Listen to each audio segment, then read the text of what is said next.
పెట్టుబడులు వస్తుంటే మన అమిత్ షా గారితో గౌరవ హోంమంత్రి అమిత్ షా గారితో మాట్లాడుతున్నాం మన మధ్య ఢిల్లీ వెళ్ళినప్పుడు. ఆంధ్రప్రదేశ్ చాలా చాలా రాష్ట్రం దేశంలోని అన్ని రాష్ట్రాల కంటే కూడా ఎక్కువ పెట్టుబడులను ఆకర్షిస్తుంది.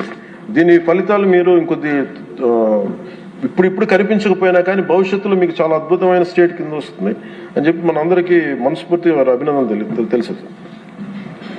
అలాగే ఈ రోజున కూటమి ప్రభుత్వం అధికారంలోకి వచ్చిన వెంటనే అమరావతి రైతులకు ఇచ్చిన మాట నిలబెట్టుకుంటూ రాజధాని నిర్మాణ ప్రక్రియను పునఃప్రారంభించాం.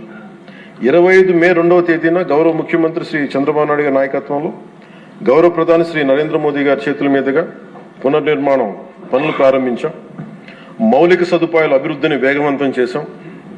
వరల్డ్ బ్యాంక్ ఏడీబీ నుంచి 15,000 కోట్లు, హడ్కో నుంచి 11,000 కోట్లు, నాబార్డ్ నుంచి 7,387 కోట్లు సమీకరించి పనులు చేపట్టాం. రాజధానికి పెట్టుబడులు రాక మొదలైంది.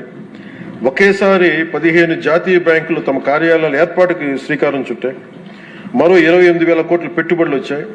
అమరావతి ఒక సాధారణ రాజధాని కాదు, ఇది ఒక ప్రజా రాజధాని, ప్రపంచ శక్తిగా రూపుదిద్దుకున్న రాజధాని.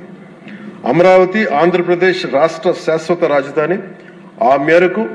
ఈ మేరకు అసెంబ్లీ సాక్షిగా ప్రభుత్వం శ్రీ నారా చంద్రబాబు నాయుడు గారు ప్రవేశపెట్టిన తీర్మానానికి జనసేన పార్టీ తరఫున మనస వాచ కర్మణ సంపూర్ణ మద్దతు తెలియజేస్తాం.